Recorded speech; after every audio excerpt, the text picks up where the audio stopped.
اعوذ باللہ من الشیطان الرجیم بسم اللہ الرحمن الرحیم۔ پیارے بچوں، آج کا جو ٹاپک ہے ہمارا وہ ہے چگلی کھانے والا۔ چگلی کھانے والا یعنی جو کسی کی غیبت کرتا ہے۔ چگلی ہم غیبت کو کہتے ہیں، جو کہ ایک بری عادت ہے۔ اور چلو آج ہم یہی لیسن شروع کریں گے۔ ادھر جو لکھا ہے پرانے زمانے کی بات ہے۔ پرانے زمانے کی بات ہے کہ کسی گاؤں میں ایک چگل خور رہتا تھا۔ پتہ نہیں گاؤں کا کیا نام تھا، لیکن ادھر ایک چگل خور رہا کرتا تھا۔ اسے ایک بری عادت تھی چگلی کھانے کی، یعنی وہ جہاں جاتا تھا، جہاں بیٹھتا تھا، جہاں چلتا تھا، تو ہر ایک کی چگلی وہ کھایا کرتا تھا۔ مگر جب تک وہ کسی کی چگلی نہیں کھاتا تھا، تو تب تک اس کو آرام نہیں ملتا تھا، اس کو چین حاصل نصیب نہیں ہوتا تھا۔ تو اس وجہ سے اس نے اپنی اس بری عادت کی وجہ سے گاؤں میں اس کو نوکری دینے کے لیے تیار کوئی نہیں تھا، کیونکہ وہ جس گھر میں جایا کرتا تھا ادھر وہ اپنی بری عادت کی وجہ سے اپنی اس برائی میں مصروف رہتا تھا، یعنی غیبت میں وہ مصروف رہتا تھا۔ وہ گھر والوں کے بیچ میں جھگڑا کرواتا۔ آخرکار جب اس کو اب اس بری عادت کی وجہ سے گاؤں میں کوئی نوکری پر نہیں رکھنا چاہتا تھا، تو آخر بھوک سے تنگ آ کر اس نے اپنا گاؤں چھوڑ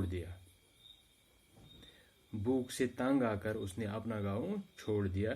چلتے چلتے وہ ایک اور گاؤں میں جا پہنچا، جو نزدیکی میں ایڈجسنٹ ولیج جو تھا اس کا، تو وہ وہیں گیا۔ ادھر تو اس کی کسی سے جان پہچان نہیں تھی، وہ کسی کو نہیں جانتا تھا، نہ وہی کسی کو جانتا تھا، نہ کوئی اس کو جانتا تھا۔ وہ ایک کسان کے پاس گیا، اس شرط پر ملازم ہو گیا۔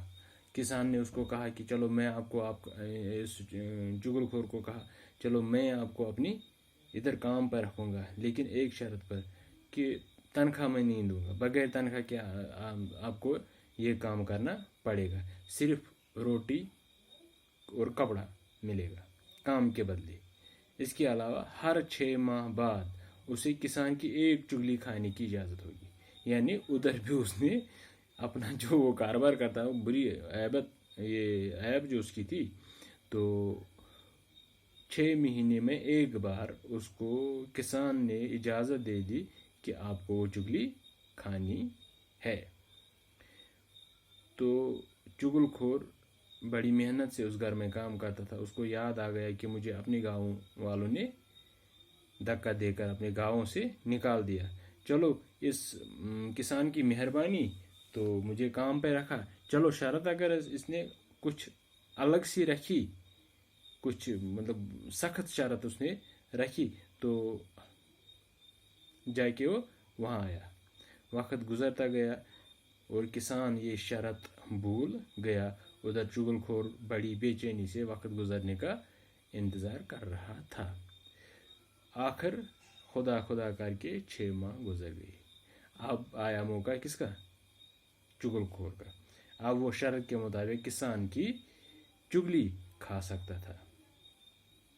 ایک دن کسان اپنے کھیتوں میں کام کر رہا تھا، تو اور گھر میں اس کی بیوی اکیلی تھی۔ یہ دیکھ کر چگل خور اس کی بیوی کے پاس گیا اور اس سے کہا، میڈم،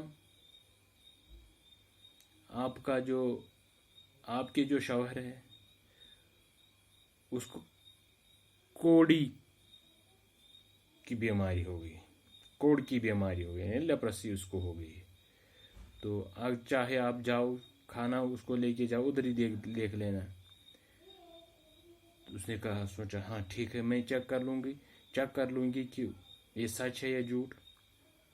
تو ادھر چگل خور نے کسان کے بھی کان بھر دیے، اس کو بتا دیا کہ تیری بیوی ہر ایک کو کاٹتی ہے، وہ پاگل ہو چکی ہے۔ جب وقت آیا تو یہ کسان کھیت پہ گیا، بیوی نے اس کو ادھر کھانا لیا کھیت پہ، تو وہاں پر بیوی اس کے پاس تھوڑی سی اس کی اور بڑی، تو وہ کسان سوچا یہ مجھے کاٹنے آئی، تو اس نے اس کو دھکا دیا۔ اس کی بیوی کو یہ شک ہو گیا کہ ہاں اس کو بیماری ہے، یہ کوڑی ہو چکا ہے، تو تبھی جا کے مجھے اپنے پاس نہیں آنے دیتا۔ تو اب دونوں کو شک ہو گیا، میاں بیوی کو ایک دوسرے پہ شک ہو گیا۔ میاں کو یہ پتہ چلا کہ میری بیوی پاگل ہے، کاٹتی ہے، اور جو یہ بیوی ہے اس کو یہ پتہ چلا کہ میرا جو شوہر ہے، میرا جو آدمی ہے وہ کوڑی ہو چکا ہے۔ چلو آج کے لیے اتنا ہی، شکریہ۔